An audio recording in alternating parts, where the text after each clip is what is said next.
Las voces de los expertos ya se encuentran con nosotros. Estamos listos para platicar aquí en confianza. Iniciamos.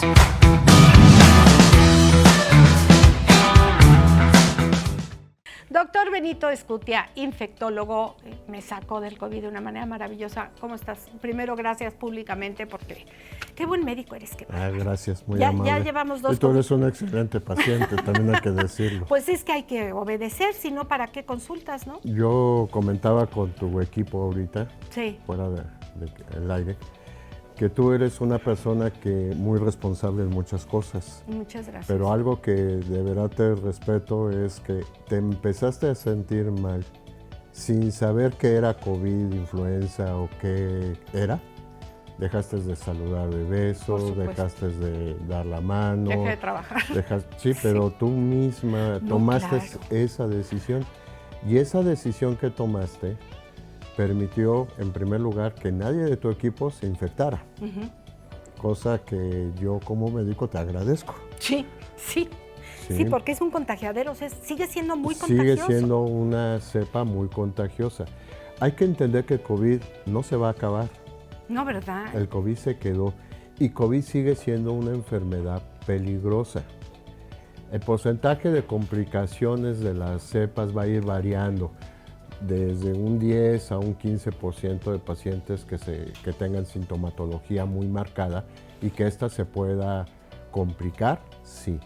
Cada cepa nueva o cada cambio que tiene la estructura del COVID nos va a arrojar nuevas sintomatologías, nuevos comportamientos, nuevas características que tenemos que estar pendientes. O sea, los médicos también van aprendiendo de estas nuevas cepas. Desafortunadamente no ha terminado el conocimiento sobre el COVID y sigue habiendo situaciones que nos van a agarrar un poquito desprevenidos. Ya entendemos que la infección por COVID es una infección que desencadena una respuesta inmunológica que llamamos inflamación. Eso ya está más que comprendido. ¿En todos los pacientes? En todos los pacientes, sobre todo aquellos que desarrollan sintomatología. Y quisiera explicar qué es eso de inflamación. Sí. Porque normalmente pensamos en inflamación, se me hinchó el dedo. Sí, o la panza, ¿no? Hasta ahí llegamos. Sí. Es lo que te iba a preguntar, ¿qué se inflama? La inflamación implica que las proteínas que nos defienden, la inflamación es un mecanismo de defensa y que está mediado por sustancias químicas dentro del cuerpo. Estas sustancias químicas que son proteínas están muy específicas para los procesos inflamatorios. Si me da un infarto, hay proteínas muy específicas que actúan en el proceso inflamatorio del infarto. Si tengo artritis, hay proteínas muy específicas para la artritis, etc. Lo que hace el COVID es que activa todo el sistema inmunológico de la inflamación, es decir, todas las proteínas inflamatorias del cuerpo se activan al mismo tiempo. Por eso te duele todo. Te puede doler particularmente si has tenido gota, por ejemplo. Puedes tener el ácido úrico normal y te duele la pierna como si tuvieras gota. Pero no es gota. Es COVID, es producto del COVID. De la respuesta inmunológica del COVID. Pero así con cualquier enfermedad. De hecho, yo te comentaba que si lo quisiéramos ver, el COVID es como si tuviera la capacidad de saber de qué estás enfermo ya previamente. Te hace un diagnóstico. Previamente, y eso es lo que genera las complicaciones. Si eres paciente asmático con COVID, la respuesta inflamatoria va a cerrar los bronquios, una respuesta asmática. Si tienes problemas de trombosis, vas a desarrollar trombosis con el efecto del COVID, pero por esa cascada. Y todo esto va de la mano con la siguiente, o lo nuevo de esta nueva cepa. El fenómeno de cascada se mantiene, es decir, desaparecen los datos de infección aguda del COVID y a los 7, 10 días de haber adquirido el COVID, comienzan los fenómenos de la respuesta inflamatoria, que fue tu caso. Sí, yo me sentía bien a los 4 días o a los 3, 4 días que supe que era COVID, ya me sentía perfecto a los 3 o 4 días. Y de repente me empezó a faltar el aire y dije, no puede ser esto, de no poder dormir, no me entraba. Aparte que te tuvimos que poner boca abajo y toda la situación, sí, incluso y anticoagularte. ¿Por qué la anticoagulada? En tu caso en particular, bueno, el COVID sabemos que puede generar aumento en la presencia de coágulos por la actividad de las plaquetas. En la pandemia muchas personas fallecieron por este por motivo. Trombosis. Por trombosis, exacto. Y esto es por la respuesta inflamatoria, las plaquetas aumentan de número porque las plaquetas son un factor que no nada más es para detener sangrado, también nos defienden. Sí. Entonces, en tu caso en particular, no te preguntes si lo podíamos mencionar, pero bueno, tú tienes una condición cardiológica particular, sí, incluso de antecedentes familiares que tienen que ver con el corazón. Curiosamente, por tu antecedente y porque estabas empezando a presentar esta respuesta tardía inmunológica, fue que decidimos colocarte el anticoagulante. Y esto ha permitido que respires mejor. ¿Sí? Sí. Entonces son cuestiones a las que tenemos que estudiar muy bien a cada paciente. Es lo que te iba a decir, entonces no hay un tratamiento para COVID, hay un tratamiento para cada paciente. Así es. De ahí que por favor no se automediquen. Y entender, COVID no es una enfermedad bacteriana. Antibióticos, antiparasitarios, despulgantes o parabichos no funcionan. El tratamiento que existe antiviral para COVID se coloca dentro de los primeros 3 días en pacientes muy específicos, ¿sí? Y pueden mejorar, pero lo que estamos viendo es las consecuencias de haber tenido COVID. Que es más peligroso todavía que el mismo COVID. Digamos que puede complicarnos mucho a un paciente, ¿no? En tu caso parecía como si tuvieras neumonía. Hicimos la tomografía para descartarlo y no era neumonía. Sí, yo dije, ya me voy a pelar. Oigan, qué feo se sentía de no respirar. Hay pacientes que desarrollan una esofagitis y los síntomas son totalmente cardiológicos. Bueno, sé de pacientes que con COVID les daba diarrea. Esto también puede... Nada respiratorio, todo se le iba al aparato digestivo. Todo se le iba al aparato digestivo, pero es por esta tormenta, vamos a llamarlo así, de proteínas proinflamatorias. Por estos motivos que estás mencionando, Benito, es que para personas de la tercera edad tenemos más riesgo, o sea, mientras más grande eres vas más acumulando más o más pequeños. ¿Siguen siendo estos dos extremos de la vida los riesgosos? Sí, y los que tienen alguna enfermedad preexistente. Por ejemplo, en mi caso, tener diabetes me pone más riesgo de tener complicaciones. Pacientes que son fumadores o que tienen asma tienen mayor riesgo de complicaciones pulmonares. Pero cada paciente es un mundo completamente diferente. Te pregunta Rodrigo Basaldúa, gracias por comunicarse con nosotros. ¿Qué síntomas tiene esta nueva variante o cepa de COVID? El inicio de los síntomas es muy similar a lo que hemos visto. Dolor de cabeza, dolor de garganta, es muy marcado, a diferencia de los otros, que genera mucho dolor de garganta. Sí. Hay pacientes que incluso refieren no tener secreción nasal. Dicen, no, la nariz pero me duele mucho la garganta. Empieza a haber tos. Tos es como una... Empieza a haber dolor articular, dolor de cabeza, la cintura duele marcadamente, se empiezan a sentir muy débiles y ya pueden empezar aquí las variaciones. Quienes sí empiezan a expulsar flema, de 1000 colores, que no indica que sea bacteria o no, por eso es bien importante. El color de la flema no nos dice... no, en esta enfermedad. No nos dice mucho, en esta y en todas. El color de la flema no nos establece un diagnóstico. Ok. Sí nos debe de prender o llamar la atención la cantidad o la producción, pero debe de hacerse con cuidado. Entonces, el hecho de que yo vea flema verde, porque eso es lo que normalmente me llaman, deme antibiótico. Nos asusta, ¿no? Y deme antibiótico, pues a lo mejor no. No necesitas por muy colorida que esté la flema. Estamos hablando de COVID, parece mentira, a 5 años de la pandemia y seguimos hablando de COVID, sobre todo de sus consecuencias y de las nuevas cepas. Tenemos llamadas, está con nosotros el doctor Benito Escutia. Alfredo Padilla te pregunta que si tendremos que vacunarnos de COVID cada año. La indicación que está habiendo es sí. Sí, tenemos que estarnos vacunando porque está cambiando el COVID. El COVID original ya no existe en el planeta, ya no hay esa cepa. Han estado cambia y cambia. Cambia constantemente. Y seguirán cambiando.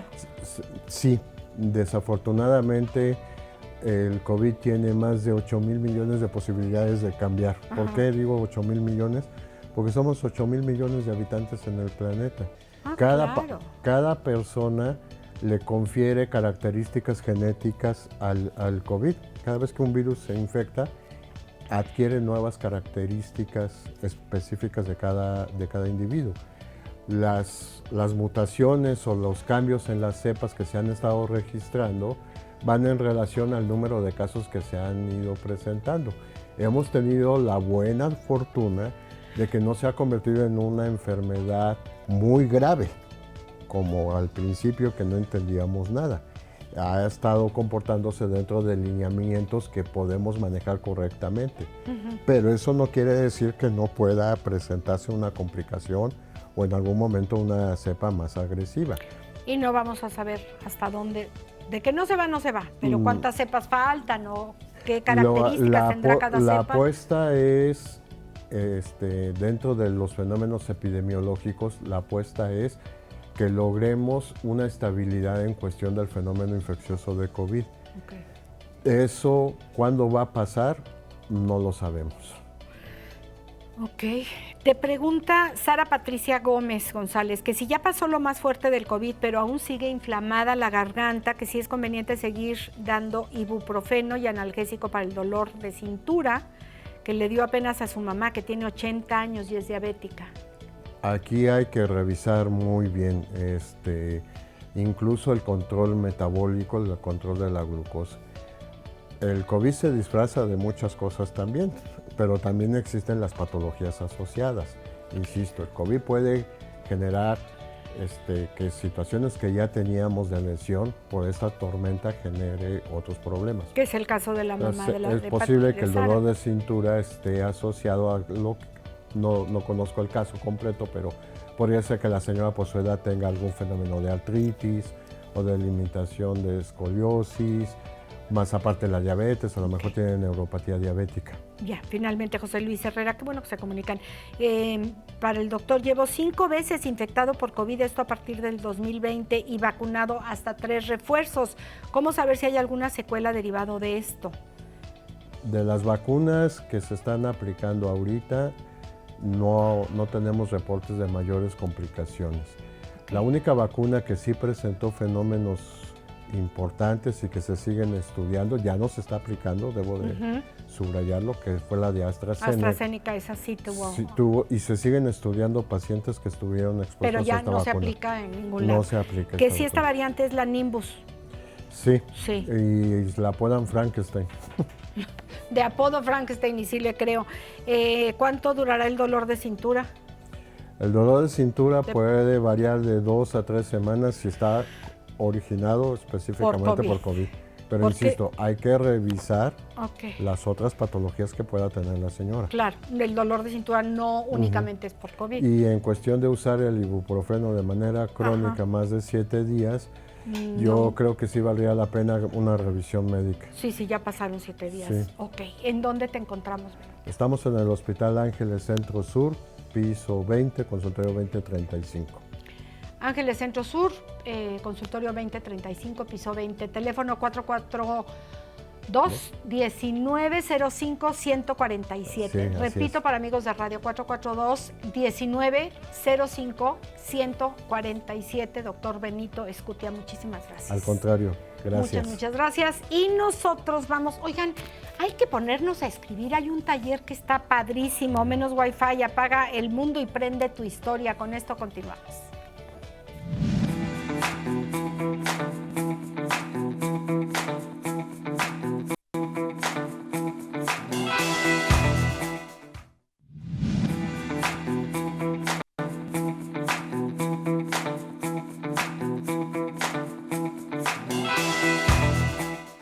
Ana Saavedra, Rodrigo Romo están con nosotros esta mañana. Gracias por acompañarnos. Muchísimas gracias. Ana, tú eres escritora. Así es. Rodrigo, maestro del taller lúdico. Platíquenme qué es lo que inventaron ahora. ¿Con qué nos van a salir? Claro que sí, no, pues quiero invitar a todos los adolescentes. El taller sin Wi-Fi, Apaga el mundo, prende tu historia, es para adolescentes de 13 a 19 años. Y justo la idea es que se pongan a escribir, porque todos tenemos algo que decir. Me queda clarísimo que las juventudes son muy creativas, pero muchas veces en su casa no tienen como la guía o no saben cómo comenzar. Entonces aquí vamos a ver todas las técnicas para que ellos con toda la confianza del mundo puedan empezar a crear sus propias historias, sus propios personajes, sus propios universos. O sea, los van a ir llevando de la mano. Sí, claro. Sí. Porque sí, te dan una hoja en blanco y ponte a escribir y dices, ¿y ahora qué? Pongo mi nombre y luego qué, uno punto y yo, ¿no? ¿Y qué sigue de aquí? Exactamente. Y comenzamos en septiembre, pero va a ser de septiembre a junio del año que viene y cada mes es un módulo diferente. Creación de personajes, creación de mundos, cómo empezar las historias, métodos para escribir cuentos, ejercicios lúdicos de creatividad para escribir, o sea, un montón de cosas que poco a poco van a ir haciendo que estos chicos tengan mucho más confianza. ¿En dónde se va a llevar a cabo este taller? Claro que sí, en el CEART, en el Salón de Medios, y comenzamos el sábado 6 de agosto de 10 de septiembre, de 10 de la mañana a 12 del mediodía. Sábado 6 de septiembre. ¿Y siempre van a ser los sábados? Siempre los sábados de 10 a 12. Oigan, está padrísimo. Sí, la verdad está muy Porque la verdad es que son 2 horas en sábado que no tienen mayor cosa que hacer. Y de ahí seguramente hay grandes talentos que ni siquiera los chavos saben que los tienen. Yo estoy segura de que sí. Sí. Tú vas a manejar un taller lúdico. Sí, justo para que los papás lleven a los hijos pues, acá y se pasen del para otro la lado. tercera edad, no sean así. Es parte Ok. Recientemente escuché una frase muy buena que decía, ¿quieres tener buenas nuevas ideas? Sí. Lee libros muy viejos.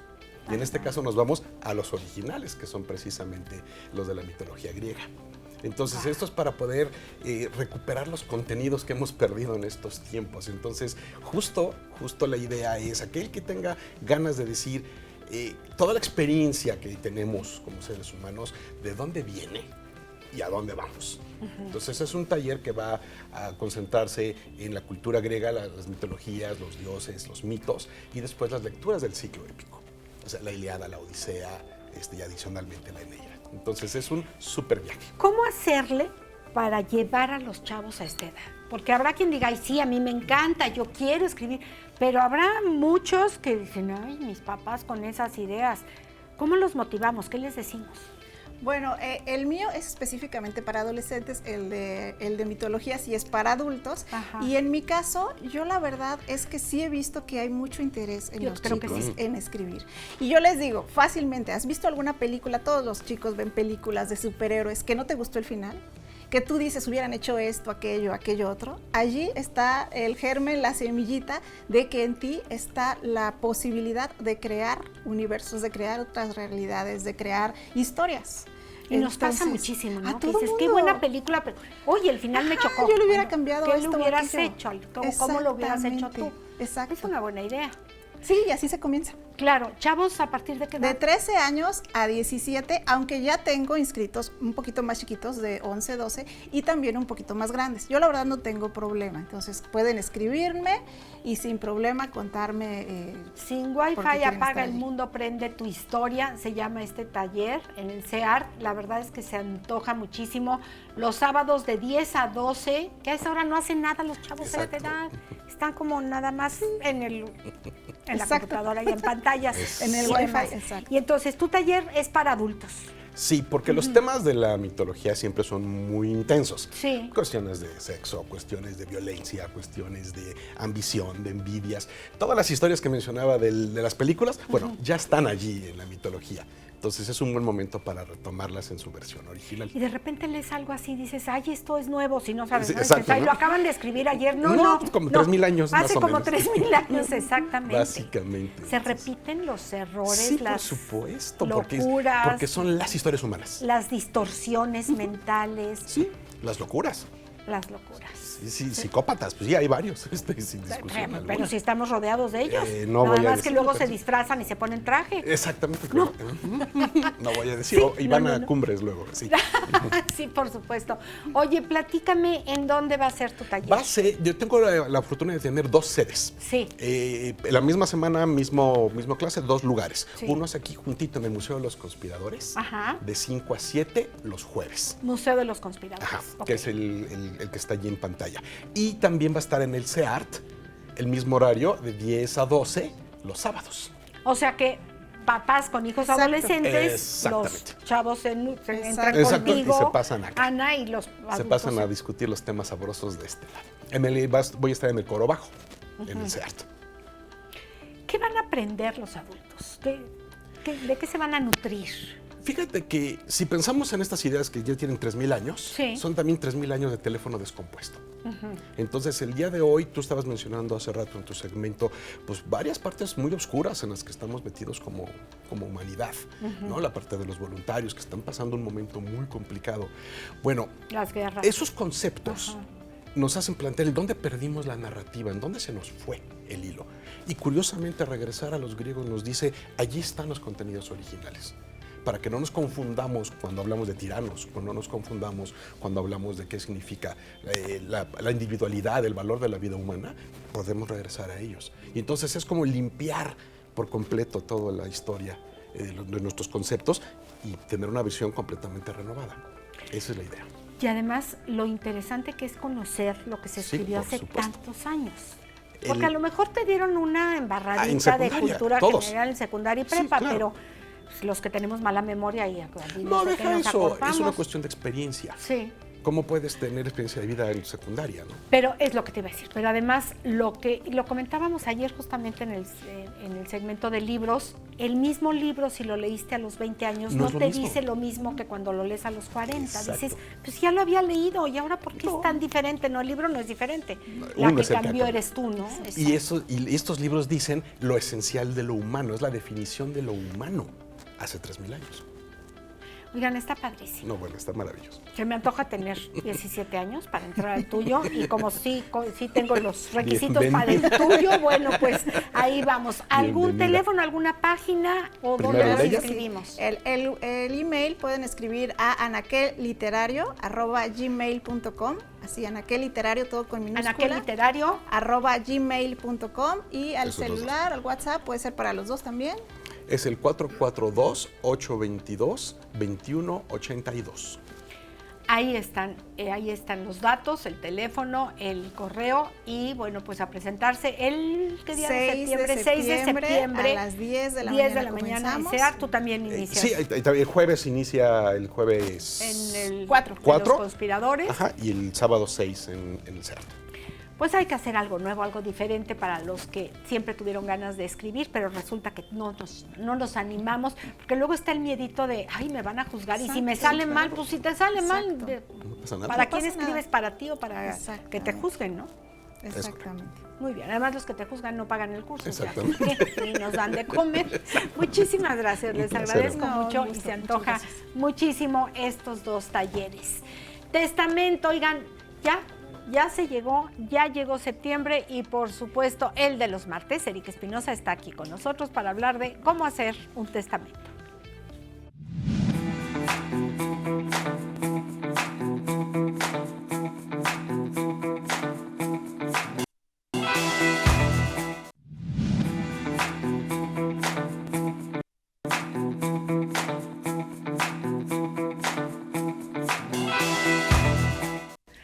El de los martes, bueno, ¿qué rating tienes? ¿Cómo estás? Bienvenido.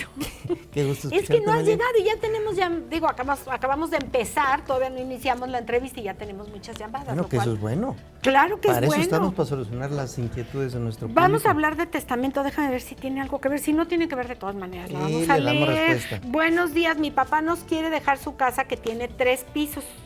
Si son 3 hijos, uno para acá. Sí. No, no es cierto. 3 pisos independientes. Sí. Y quiere, ay, mira, sí, quiere que sus 3 hijos se queden con un piso cada quien. Ay, yo lo decía. de Es Hugo, broma, Paco y Luis, perdón. Pero el problema es que mi papá solo tiene los papeles, que es el dueño del terreno, más nunca ha pagado predial, es decir, no tiene escrituras de la casa. Y mi papá dice que sus hijos se encarguen de ponerlo en regla. ¿Cómo no? Pregunta, ¿qué se puede hacer para regularizar la casa y más adelante poderla vender? Señora Torres. A ver, señora, ya no fue Hugo, Paco y Luis, porque ya señora ya Torres, ella. ya sí, ya es ella. No pudo haber sido Daisy, Paco y Luis. A ver, qué buena onda con su papá. Ahí se los encargo, ustedes lo arreglen. Bueno, número 1, despreocúpense en el sentido de que la casa no está escriturada. Sí, sí está escriturada. Si el señor tiene escrituras del terreno, todo lo que está encima ya está escriturado, punto. Que a lo mejor le falta dar que si el aviso de terminación de obra, esa es otra cosa, pero la escritura como tal ya comprende terreno y construcción. Recordemos que siempre que yo tenga escriturado lo que es el terreno, todo lo que se adhiera al terreno es mío. Todas las construcciones que yo le haga a ese terreno son mías. Entonces, hasta ahí primera parte solucionada. Segunda, papá dice, le dejo un piso a cada uno. Yo le diría, a ver papá, pues en vez de que seas tan guapo, pues vamos a hacer algo que a lo mejor todos salgamos ganándole, ¿no? Dejarle un piso a cada uno implica que primero los hijos tengan que acudir a desarrollo urbano para ver si les autorizan a hacer la casa un condominio, para que esto se haga un régimen de propiedad en condominio, donde tendrán que describir zonas comunes, zonas privativas, y 3 escaleras, ahí te encargo que nomás sea una escalera. Bueno, puede ser una sola que suba a todo y esa es zona común. Es que supe de un conocido que le dejaron, le heredó el papá un terreno a los 2 hijos y a uno de ellos le tocó la parte de atrás y para ir a la parte de atrás tenía que pasar por la parte de adelante y los hijos acabaron peleados, entonces pues no pasas, pues es que es mío. Mira, yo prefiero ahí decirle a papá, oye, te agradecemos mucho, déjanos la propiedad, ¿cómo está? Ya punto. El inmueble, el triquero que está ahí, para los 3, ya mucho gusto. El día que papá falte, nosotros 3 vendemos la propiedad, listo, vendemos una sola casa y el que compre, compra una sola casa. Ya verá si usa los 3 pisos o no los usa. Pero eso de que trate de poner el piso para uno, el piso para otro y el piso para otro, nos va a salir muy caro el regularizar todo como condominio y pues bueno, como bien dice Amelia, ve tú a saber si coincida el que algunas zonas comunes sirvan para todos, porque a lo mejor estoy pensando en voz alta que la cocina está en la planta baja y el de mero arriba no tiene cocina. Sí, nos dice que son 3 pisos independientes. ¿Va? Si son 3 pisos sí, vamos a pensar que son 3 tipos, ¿cómo se llaman hoy? ¿Loft? ¿O cómo se llaman? Sí, 3 departamentitos. O estos que son 2 casas, una arriba de otra y tienen... Casas dúplex. Dúplex, este es triplex. Vamos a pensar que fuera así, que tuviesen cada cocina, estancia, recámara, cocina, estancia, recámara, cocina. Ah, bueno, si son las 3, pues nomás constituyen condominio y listo. Si es un procedimiento engorrosito, es un procedimiento, sí es caro, no es barato, pero se puede, sí. Pero si no tienes esta intención, papá, nos dejas el triquero y el triquero tan pronto te mueres, lo vendemos. Sí, pero mira, lo que pregunta, y tienes razón, ¿qué se puede hacer para regularizar la casa y más adelante poderla vender? Y ahí está tu parte, se divide pues en 3 vendemos y ya, ¿no? todo, mira, vendemos todo a una persona que se dedique a esto y él ya que haga lo que quiera, haga estas modas de los Airbnb, no sé qué tantas necesidades, ya hágale, véndele, y adiós y mucho gusto. Así que no se preocupe, señora, que le dejen así la herencia. Buenos días, soy la señora Laura Márquez. Mi casa no tiene todavía escrituras porque no me han dado la terminación de obra. La terminé ya hace algunos años y tramité, pero por faltarme un balcón no me la dieron. ¿De esta casa podría ser mi testamento? Sí, claro, si no sin tiene ningún problema. escritura. El mismo que la señora Torres, han de ser parientillas por ahí, el mismo la señora Torres, no se preocupe. Tiene escrituras de terreno, todo lo demás está escriturado. Es el mismo nombre. Lo que pasa es que, pues bueno, no sucede algo que pues, dice, no tengo mis licencias de aviso de terminación de obra. Está bien, no las tiene, eso es un trámite administrativo, más no es un trámite jurídico, entonces legalmente usted puede hacer testamento, sí, sin problema alguno, sí, definitivamente sí. Ok. ¿Qué documentos se requieren para la elaboración del testamento? Saludos, muchas gracias, Clemente. Mi querido Clemente, solamente sus documentos de identidad, a saber, su INE, todos originales, no me lleven copias, su INE, su acta de nacimiento, su acta de matrimonio en su caso, el CURP, su constancia de situación fiscal, que hoy es básico, sobre todo a la constancia y el comprobante de domicilio, pues bueno, que no traigan una vigencia más allá de 3 meses, porque luego me llevan la constancia de cuando recién se dieron de alta de hace 2 años, 3 años, no nos sirve. Entonces, estos 6 requisitos, insisto, INE, acta de nacimiento, acta de matrimonio, CURP, comprobante de domicilio y constancia de situación fiscal. Con eso hacemos el testamento. Que son requisitos que te piden para muchísimos trámites. Sí, para todo. Para todo. Para Entonces todo. hay que tener así una carpeta. Identifícate, casi de... ¿no? ¿Quién eres? Dijiste Clemente, ¿no? ¿Cómo sé yo que usted es Clemente? Pues bueno, pues se tiene que identificar frente a mí. Porque así me dicen todos, pues créanme. Si el buen Clemente, yo al final del día no me quedo con uno solo de esos documentos. Todo le devuelves. Todo se lo devuelvo. Yo tomo documentos, escaneo y se los devuelvo y adiós. Entonces, despreocúpete, es fácil, despreocúpese 100%. Seguimos recibiendo llamadas, pero vamos a entrar al tema, ¿te parece? Va, está bien, Okay. ¿cómo hacer mi testamento? Y va muy ligado ligado con lo que estoy contestando ahorita, hasta nos pusimos de acuerdo, yo creo que la señora Torres, no creo cómo se llama la otra señora, pero bueno, y Clemente, pues aquí ya nos agarramos del vuelo. Márquez, Clemente y Torres, muy bien. Ahí está, vamos con los 3. ¿Cómo hacerlo? Bueno, analizar lo que sí se puede y analizar lo que no se puede o que resulta imposible. Por ejemplo, hace unos días me topé con una señora que insistía en que, pues bueno, ella tenía, no sé, voy a inventar 3 hijos, ya les dejó a sus 3 hijos una casa, pero tenía una última casa y esta casa quiero que nunca la vendan porque quiero que sea la casa de reuniones familiares.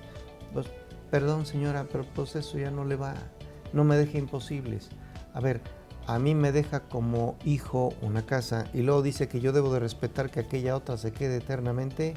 Pues no, a mí no me interesa el eternamente aquella casa. Y luego hacer reuniones familiares, que a lo mejor ni me gustan las reuniones familiares, porque esto era mucho de los abuelos. Pues era lo tradicional, ¿sí? A ver, sí. Y las reuniones familiares, a ver, recordemos algo, las reuniones familiares se hacen agradables porque está el pater familia, está el papá y la mamá. Cuando papá y mamá se desaparecen del escenario, nos toca hacer nuestras propias reuniones familiares. Con tus hijos. Y ya la haré con mi cónyuge y con mis hijos, y así sucesivamente. Entonces, que nos deje una casa común, pues no, creo que no es como si nos estuviera dejando una membresía de un club. Y ¿qué eso, se dirá? no. Heredar un mandato, ¿no? Esto va a ser así todos los días. Ahí se los encargo que así sea. Pues no. Y la realidad es otra. Todos hemos vivido cuando faltan los abuelos, cuando faltan los papás, pues ya cada quien va haciendo sus Pues así reuniones, fácil, ponte a ¿sí? ver el Día del Padre, el Día de la Madre, el fin de año, la Navidad. ¿Dónde los festejas? Con tu pareja y tus hijos, claro. Sí, y al principio era, en casa de tus papás, es más, los pleitos. En casa de mis papás, no. Me toca a mí. El pasado fue el tuyo, ¿no? Sí. Acuérdate que comimos el pavo que hizo tu mamá bien salado, el bacalao que le sobró. Bueno, pues sí, o sea, sí, son las cosas que tradicionalmente sacamos, ¿no? Entonces, ni eso, ni tampoco estarme dejando distribuciones. Ahorita dejó una casa de 3 pisos que eran 3 departamentos muy bien puestos. Pero hay quien dice la sala para uno, la cocina para el otro, la recámara para... No sé, eso no se puede. Entonces, revisa bien lo que sí puedes y lo que no puedes. Otra, tengo obligación de dejar alimentos a alguien, llámense menores de edad, llámense personas con discapacidad, llámense personas de la tercera edad que dependen económicamente de mí. Platícaselo a tu notario para que precisamente el notario te diga qué es lo que debes hacer. ¿Tengo bienes ejidales? Esa es otra que es típica. Perdóname, antes de los... ¿qué debemos entender por alimentos? ¿Casa, vestido, sustento? Así es. Okay. Sí, incluso la ley define cosas, digo, así está puesto en ley, que habla de la educación, los alimentos, el vestido, el sustento, incluso un arte u oficio propios al sexo de la persona. Así lo dice la ley, no lo digo yo. No es machismo ni nada, no, así está, todavía sí, hasta hoy. Vamos a meter a mi hija recién, no sé, de 5 o 6 años a un curso de albañilería, con todo respeto para mis albañiles. No, por ahí no vas, hijita, con la pena. Va, ya está puesto, punto. Otra, que si en un momento dado necesito enlistar mis propiedades. No necesito enlistar propiedades.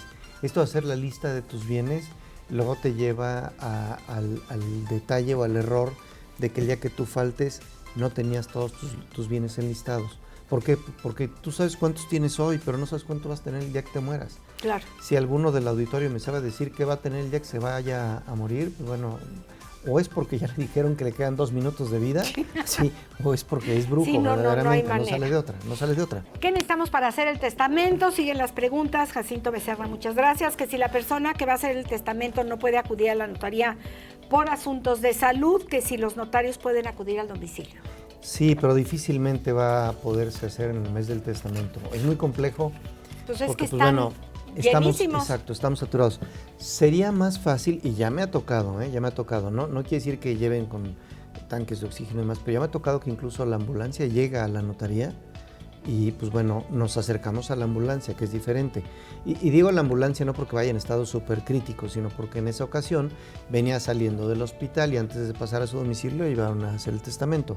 Pero me he topado con gente que los parientes lo llevan, no baja del vehículo y nosotros nos acercamos al vehículo. Claro, que es diferente que ir al domicilio. Sí, porque por lo menos en el mes del testamento. Sacar al notario del despacho en el mes del testamento está un poco complicado. Muy complejo. Ok, sí. Nos quedamos en que... Sí. A ver, tenía yo... No demasiado explícito. No, o sea, sí, no enlistar tus enlistar, propiedades, porque sí. creo que no ganas nada haciendo Pierdes tu tiempo. relación de cuáles son tus bienes, cuando no sabes qué es lo que vas a tener el día que te mueras.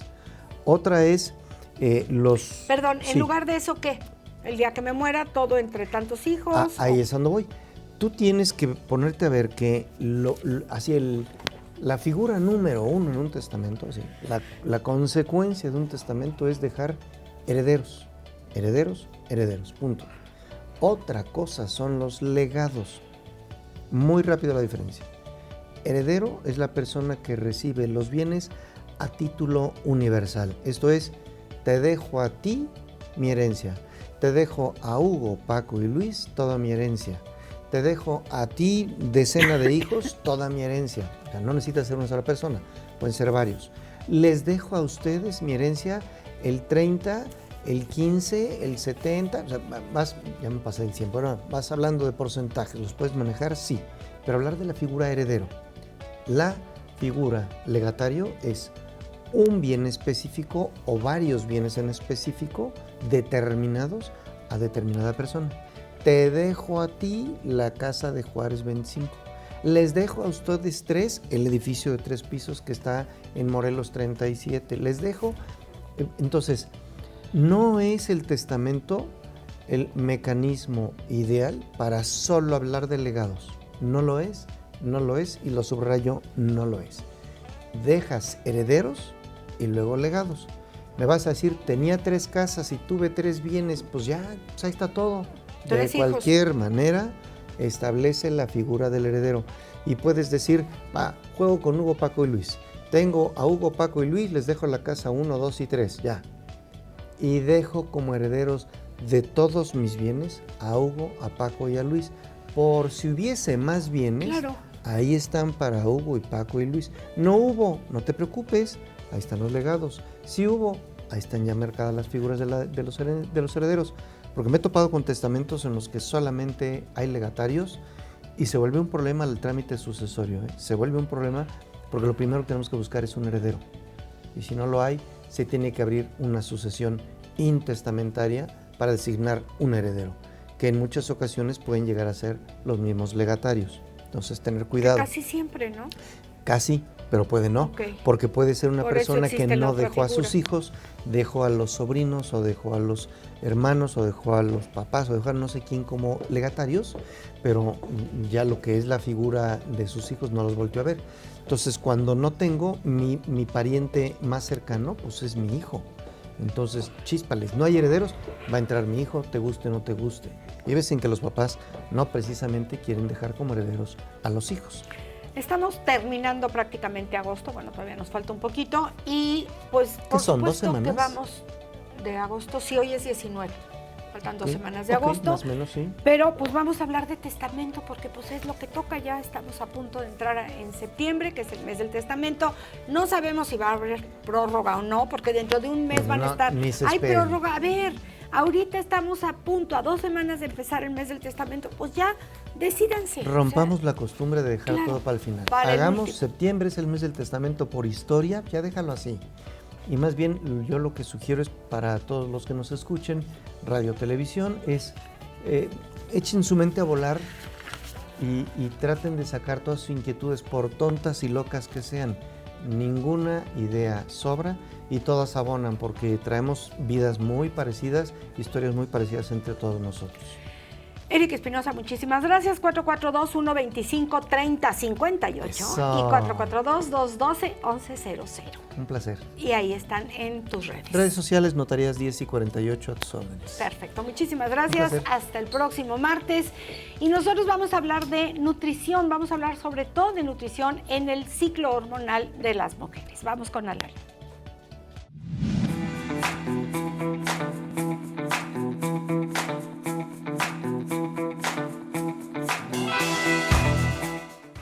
Alana Velasco, nutrióloga, qué gusto que estés aquí con nosotros. ¿Cómo estás? El gusto es mío, muchas gracias por la invitación. Al contrario, gracias a ti. Vamos a hablar de ciclos hormonales, de pues el bienestar en general en todas las épocas de nuestra vida, pero si hablamos Claro. de mujeres y de ciclos hormonales, bueno, tendríamos que estar buscando la mejor manera de sentirnos bien.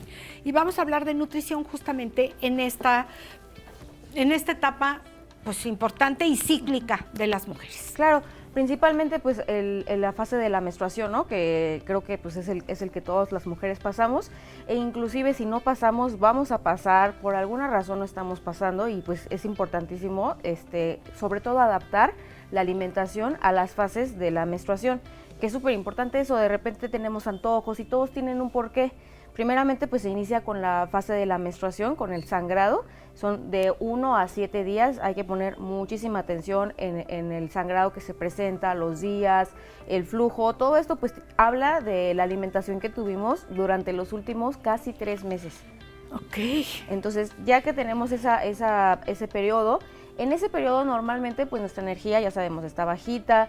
Hay muchos como señales de riesgo, como puede ser que tengamos un sangrado pues muy abundante, y esto se pierde demasiado hierro, que hay veces que esa pérdida de hierro nos lleva a una anemia ferropénica. Entonces pues hay que tener mucho cuidado con ese tema, o sea, no dejarlo así de, ay, pues es que yo sangro mucho o así. No, pues hay que tener ahí como bases para saber si ese mucho o ese poco, pues sí depende de cada salud, ¿no? Entonces, pues bueno, tener en cuenta que se puede presentar anemia.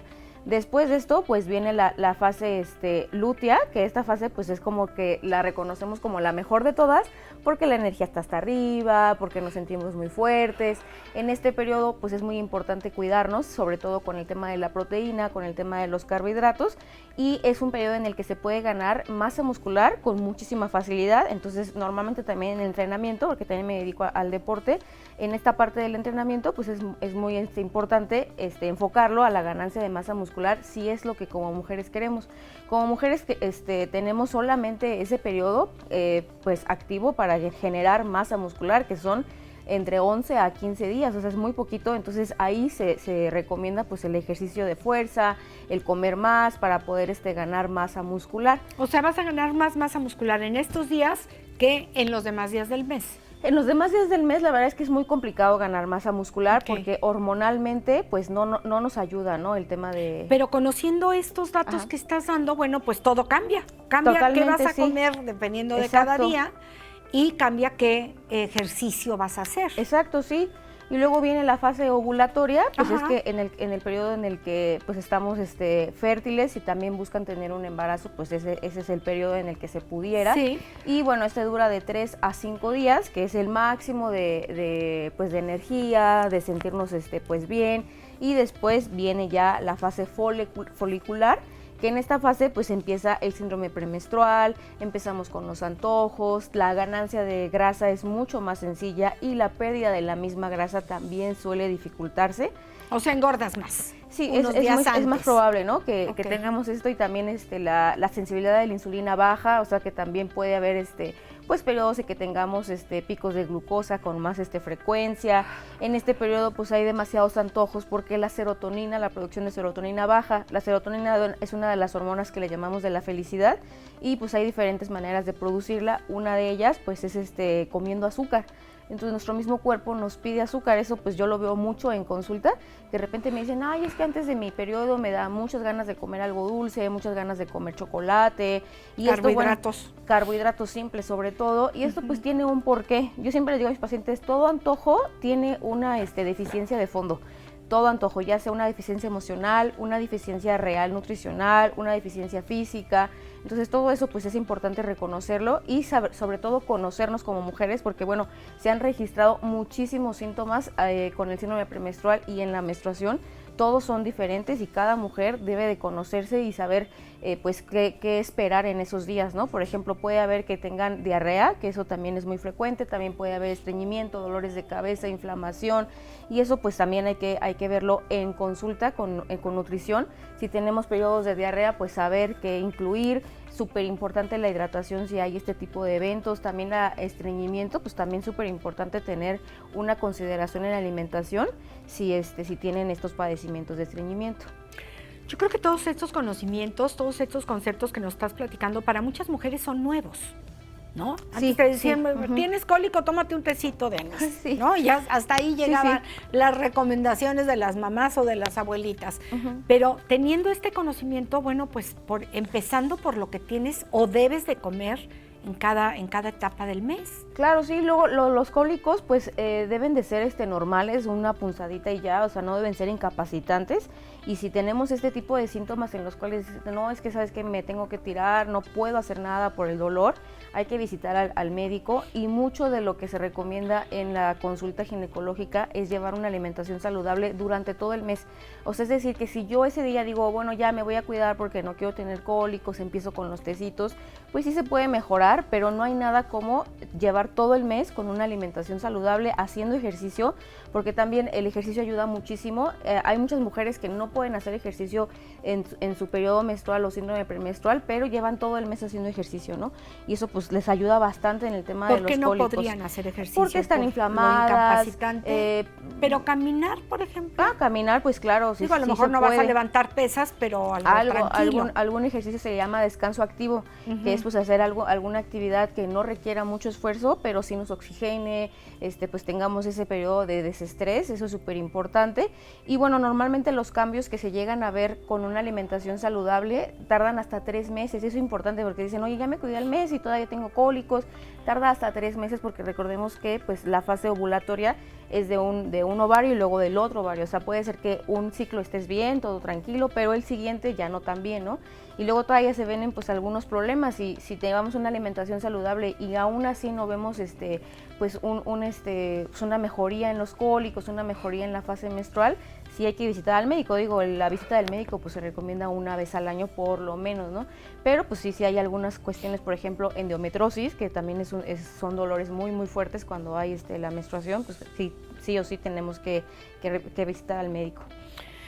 Muchas veces no sabemos qué es lo normal porque creemos que lo que estamos viviendo, pues así lo viven todas las mujeres y estoy dentro de lo normal, ¿no? Entonces, de ahí me parece que es muy importante estar en contacto con tu ginecólogo para ver cuántos días de menstruación, qué cantidad, o sea, qué síntomas tengo, y no dar por hecho que es lo normal. A lo mejor estamos haciendo o estamos viviendo cosas que tienen solución y que no tenemos por qué padecerlas. Claro, sobre todo en como pues que no lo mencionamos como muy seguido, y ya cada vez se menciona más con menos tabús, pero pues súper importante pues ponerlo en la mesa, ¿no? ¿Qué es lo normal para ti? ¿Qué es lo normal para mí? Pero pues para eso hay tablas, ¿no? Incluso hay tablas para saber el flujo, ahí se pone un puntaje del flujo, si es normal tu flujo menstrual o no. Hay muchas mujeres que se dan cuenta que su flujo no es normal, hasta cuando van a consulta, ¿no? Que de repente tienen algunos datos de anemia y yo les hago el test, que es muy sencillo, y pues sí, su sangrado va mucho más allá de lo que se considera en salud normal, pero llevan años con este tipo de padecimiento que no lo detectan como algo anormal. Oye, es que mi mamá así, o sea, las mujeres con las que o que convivo, ni siquiera se habla, de estos temas no se hablaba. No, hasta ahorita como que... Ahorita se está empezando a abrir, y todavía hay personas mayores, muy mayores, que dicen, pero ¿cómo están hablando de esto? Pues sí, estamos hablando de esto porque es algo normal que nos ha sucedido a toda la humanidad desde que existimos. Sí, y es el reflejo de nuestra salud el que tengamos una menstruación saludable, eso es súper importante, y que cada fase pues tengamos el supuesto. reconocimiento de pues cómo se siente nuestro cuerpo, ¿no? Porque las mujeres somos cíclicas, a diferencia de los hombres que mantienen una producción hormonal pues muy Constante. muy constante, o sea, sí llega a haber algunos fluctuaciones, pero muy leves, no cambian pues el tema de las emociones, y nosotros como mujeres sí, o sea, somos cíclicas, o sea, es decir, termina, empieza, y eso es súper importante que lo reconozcamos y sepamos cómo vamos a estar dentro de ese, Claro. de cada fase, ¿no? De la fase ovulatoria, fase lútea, fase menstrual. Mujeres que están pensando en un posible embarazo a futuro o a futuro cercano, ¿qué tan importante es que conozcan esto, que tengan una buena alimentación, que para cuando llegue el momento de la concepción, bueno, Claro. pues estén lo más sanas posibles?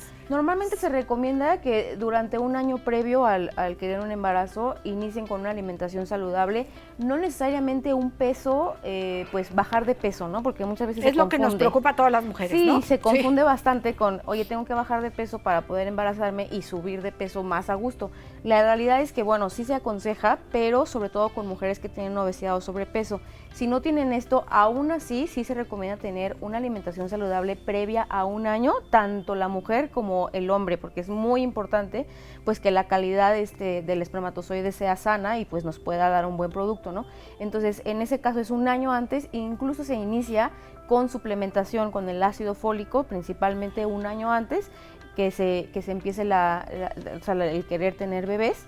Y pues bueno, en ese año la alimentación constante de proteínas, de hidratos de carbono, cuidar muchísimo el tema de la insulina y la glucosa es sumamente importante por el tema de la diabetes gestacional, que cada vez se escucha más, y también el tema de la hipertensión, que en el embarazo es preeclampsia.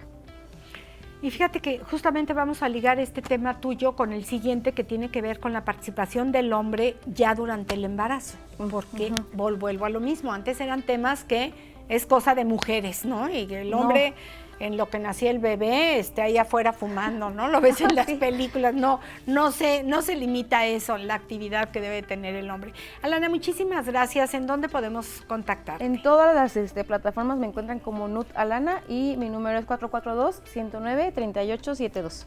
Ahí está el teléfono 442-109-3872. Muchísimas gracias y hasta la próxima. Gracias, y ahora sí vámonos a ver el papel del hombre durante el embarazo. Con este tema continuamos.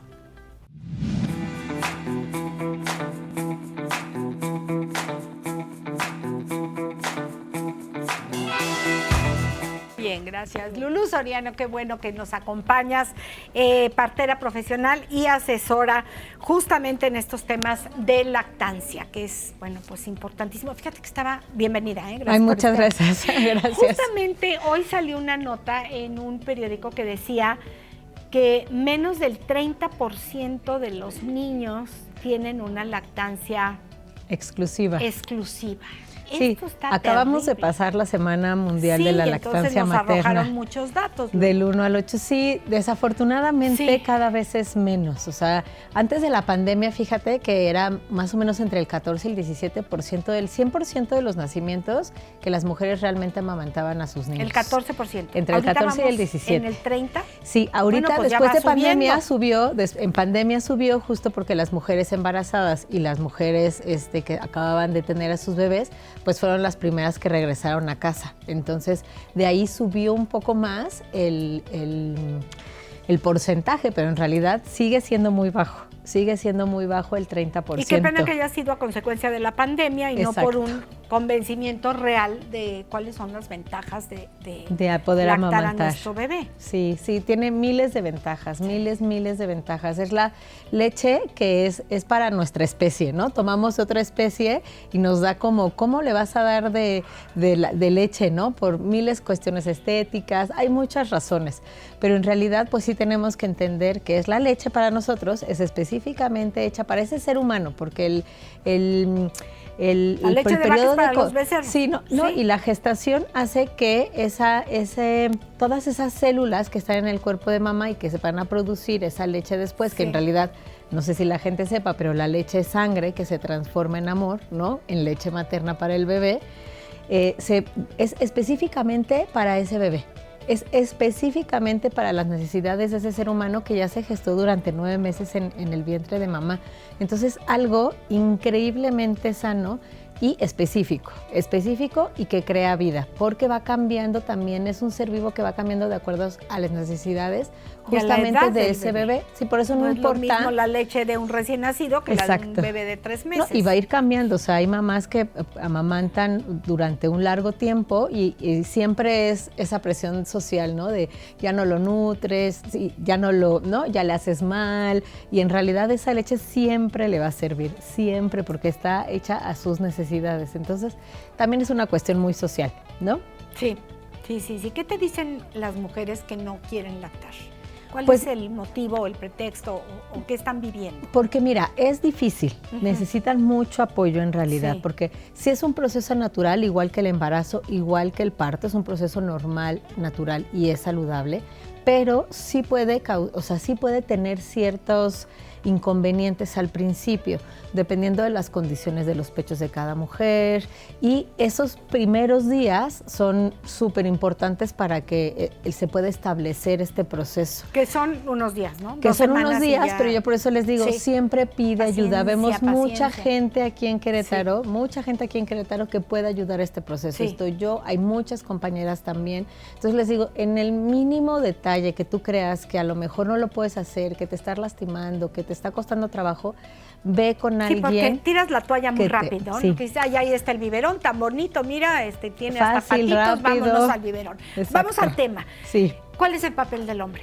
El papel del hombre es importantísimo, desde obviamente la gestación, porque Del papá. realmente es, como le decimos a los niños, la semillita de ambos, ¿no? Sí. Que se está gestando, es la mitad de los dos, y es importantísimo el apoyo, ¿no? Desde el embarazo, que ayuden, ¿no? A llevarlas a las consultas médicas, que le compren las vitaminas, o sea, ese apoyo que la mujer necesita alrededor es súper importante. Y pues el más importante es el del papá, porque yo también les digo, es el único y mero responsable de todo este asunto.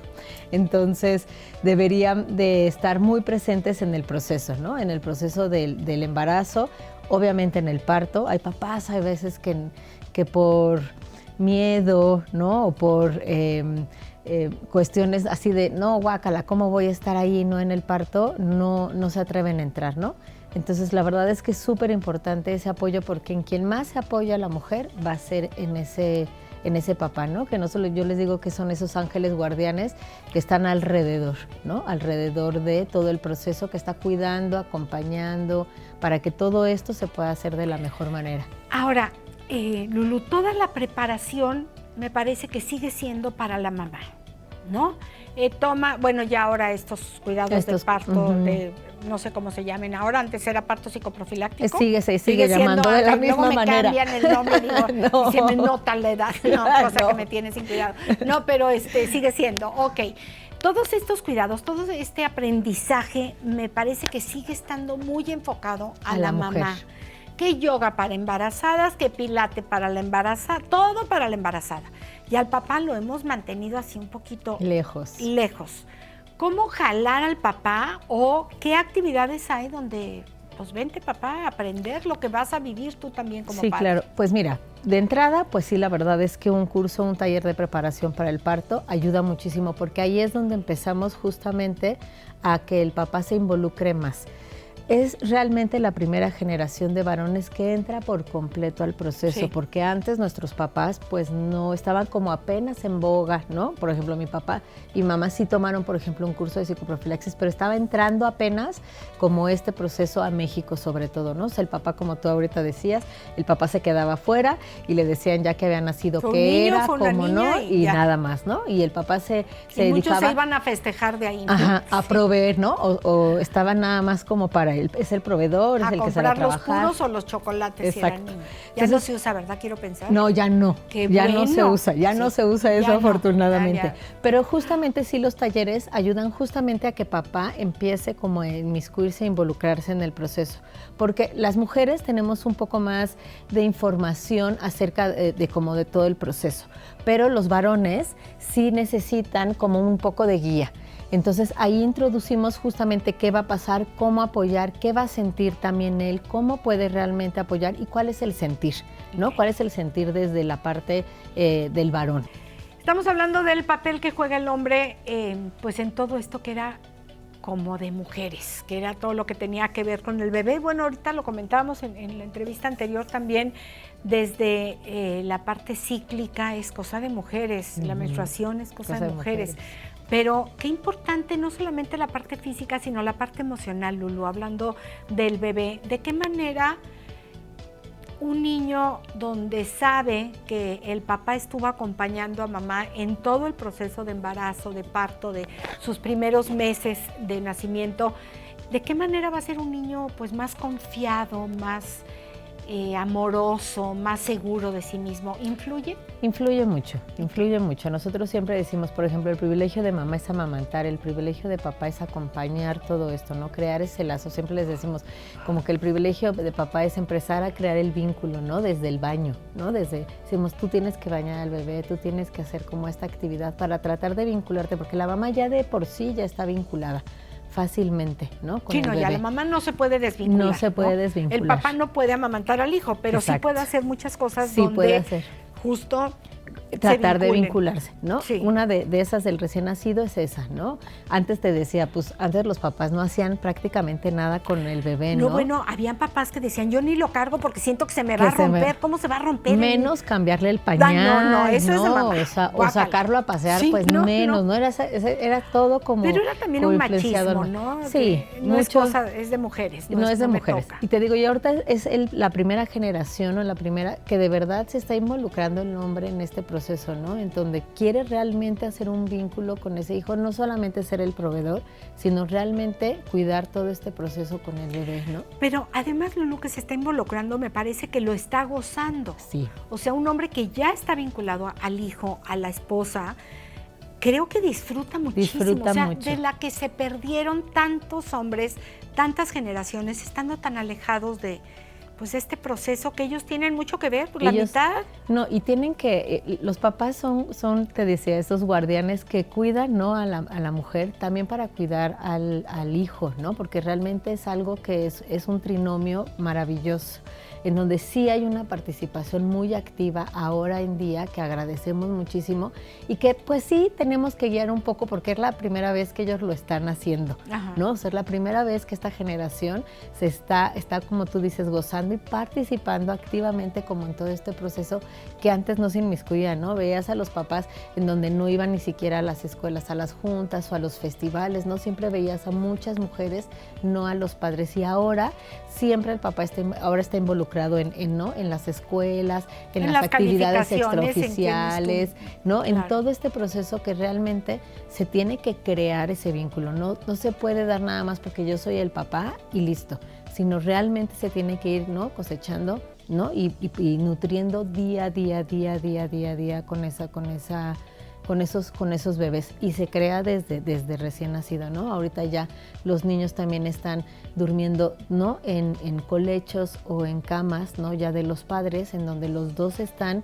realmente involucrando, ¿no? O sea, aunque la mamá es la que amamanta y se tiene que levantar a amamantar, el papá está ahí para ayudar a cambiar el pañal, a repetir, a estar, ¿no? Dándole también un poco de tiempo y dedicación a esa mujer que está desvelada, que está mal comida probablemente, ¿no? Que está cansada, ¿no? Y entonces está realmente acogiendo este proceso del posparto, que es tan importante. Claro. Recuerdo un papá que se cambiaba de recámara para no ir a llorar al bebé, ¿no? Porque al otro día tenía que trabajar. Aún siguen siendo pocos menos, pero sí hay veces que porque sí me dicen, es que yo duermo acá, ¿no? Y yo es cuando digo, sí abro un poco los ojos como, ¿cómo, no? Si ella necesita ayuda también por la noche. Porque para la mamá es un abandono, o sea, de por sí ya sabes que si la depresión posparto, te entra la angustia y si voy a poder con este paquetito o no. Y luego el señor se va para que no lo moleste el ruido, pues a ella también le molesta el ruido. Sí, no. Sí, Qué no, bueno te que digo, ya está está mucho más partícipes en todo, Sí. te digo, también en esta parte de, bueno, yo me quedo con él, tú descansa un momento, ¿no? Y es ahí donde ellos realmente pueden vincularse con esta paternidad, ¿no? Que va a ser aparte completamente Sí. diferente, es la maternidad y la paternidad, ¿no? Yo a veces les digo a ellas, tápense los ojos y tú ves que está, ¿no? Levantándolo del brazo y corre y hace cosas bruscas, porque esa es su manera de vincularse Pero al con niño ese le hijo. gusta que hagan cosas bruscas, le Tú va a vas hacer a bien. tener de otra forma, Claro. ¿no? Entonces ellos tienen su forma y solamente sí hay que dejarlos. Eso sí, porque sí he también encontrado muchas mujeres que es No lo como muy cargues así, recelosa, no- ¿no? Es que sí es esto y así tiene que ser. Yo Les te digo, enseño. hay otras formas y Claro. ellos saben otras formas y hay que dejarlos, porque si no te van a dejar a ti sola. Porque si tú les estás diciendo no a cada rato, se hace de esta forma, se hace de esta manera, él se va a querer desvincular. Sí. Porque dice, entonces no lo puedo hacer. Entonces lo que nosotros nos toca a nosotros es también como darles el Claro. espacio para que ellos puedan ejercer esa paternidad. Hay países de primer mundo que a mí me sorprende. Me contaba una chica danesa que en Dinamarca tuvo a una bebita hace como 3 años y el gobierno les da, creo que es el gobierno, 6 meses, 6 meses de incapacidad a ella y después 6 meses meses a al él. papá. Yo decía, Sí. ¿cómo el papá deja de trabajar 6 meses y se dedica a cuidar a su hijo? Y lo puede ejercer o se lo Maravilloso. puede pasar también a ella. O sea, eso, Para es, que eso es lo ella se quede maravilloso, un para año. que ella se quede un año en el proceso. Pero hay muchos papás que sí Ah, no, ejercen. este papá dijo, por supuesto que yo sí Claro. quiero estar 6 meses Y entonces con mi la hija. mujer cambian de roles. Se va a Ajá, trabajar la mujer y el exacto. papá se queda. Pero es un sistema. Y Es estamos un hablando sistema. de primer mundo, para que no digan, ay, no, es que eso de la lactancia es Sí. como de tiempos de no sé qué. No, no, No. no. Son tiempos actuales y países de primer mundo hacen Exactamente, esto. Y sí, es una exactamente. Es una maravilla que los papás en algunos países puedan realmente tener esa libertad de decir, como decían aquí algunos papás que sí me he encontrado, ¿no? Ahora sí, yo soy el amo de casa, ¿no? Yo me estoy dedicando justamente a la crianza, al estar, sí. el estar presente, ¿no? Y aparte Que lo antes dicen se con hacía. mucho orgullo, ¿no? Con mucho orgullo. Porque también tradicionalmente el ser ama de casa era como de segunda, como una chambita así de, ay, tú no haces nada, tú estás en la casa. Yo no hago nada, ellas mismas lo decían, nada más soy ama de casa. Pues oye, tiene un valor ser ama de casa. Un valor de 24 horas. Mis respetos. al día, 24/7, por supuesto. Así es que 24/7. si usted es ama de casa, felicítese porque no cualquiera. No cualquiera, exactamente. Hace este labor. Lulu, si alguien está en ese proceso de que ya nos queremos embarazar, cosa es un término que me encanta que ahora te dicen, ¿no? Nos queremos. embarazamos, estamos embarazados, me encanta que se involucren de Sí, esa manera. claro. Si alguien se quiere embarazar, alguna pareja que nos esté escuchando o ya está en este proceso, ¿cuál es la etapa donde debería de empezar esta preparación que tú ofreces? Pues mira, son clases, talleres, ¿no? Para justamente ver qué es lo que está sucediendo desde el embarazo, qué va a suceder en el proceso del trabajo de parto, qué va a suceder en el posparto, qué va a pasar con la lactancia y qué va a pasar con ese recién nacido que nadie nos dice qué es lo que va a suceder o qué particularidades va a tener. Es un curso, más o menos un taller de 5 clases y yo siempre les digo, más acercado al final del embarazo para que toda la información la tengan fresca y esa información lo que les va a dar es realmente tener la certeza de qué es lo que necesito y qué quiero, ¿no? Tomar una decisión informada de qué quiero y hasta dónde quiero encaminarlo. Yo siempre les recomiendo que sea más hacia el final del proceso, pero realmente pueden empezar un proceso, por ejemplo, de ejercitarse desde el principio, de ir a clases de yoga. Hay muchas clases ya en pareja, afortunadamente, Sí. también, ¿no? Que también te digo, van involucrando un poco que el papá vaya metiéndose un poco más al proceso. Entonces, desde ahí pueden empezar y después tomar estos talleres, que hay varios aquí en Querétaro, para poder tener la información clara y tener un poco más de panorama de qué es lo que va a suceder, ¿no? Porque en la escuela, les digo, en vez de tener, o a la par de tener cálculo 1 y historia y geografía, pues es tener un poco de maternidad y paternidad, que es a lo que nos vamos a encaminar todos, sobre todo en las universidades, ¿no? qué es lo que va a suceder en este proceso que vamos a ejercer muchos después, ¿no? O estamos ejerciendo ya en ese proceso ya de las universidades, ¿no? Que se casan, ahorita se están volviendo a casar jóvenes, no sé por qué, ¿no? Tengo muchas parejas jóvenes, entonces como de que nos enseñen qué es lo que va a pasar, ¿no? ¿Qué va a pasar si me quiero embarazar? ¿Qué va a suceder el después, ¿no? En el parto, en la parte familiar, en la parte de pareja y de familia. Lulú Soriano, muchísimas gracias, de verdad, y ojalá que cada vez más padres, bueno, pues entren a esta convivencia cercana, a ese involucrarse con algo que pues no se pueden desvincular de un hijo nunca en la vida. 442-181-6553, el teléfono de Lulú Soriano. Muchísimas gracias. A ti. Estamos de vuelta. Gracias por seguirnos, radio, televisión, redes sociales. Muchísimas gracias. Les deseamos que tengan un excelente martes. Si ustedes lo permiten y lo deciden así, aquí estaremos en punto de 8:30 de la mañana para seguir platicando como nos gusta platicar. Muy en confianza. Lindo día. Gracias por tu sintonía. Te esperamos muy pronto para seguir platicando aquí en Confianza. Hasta pronto.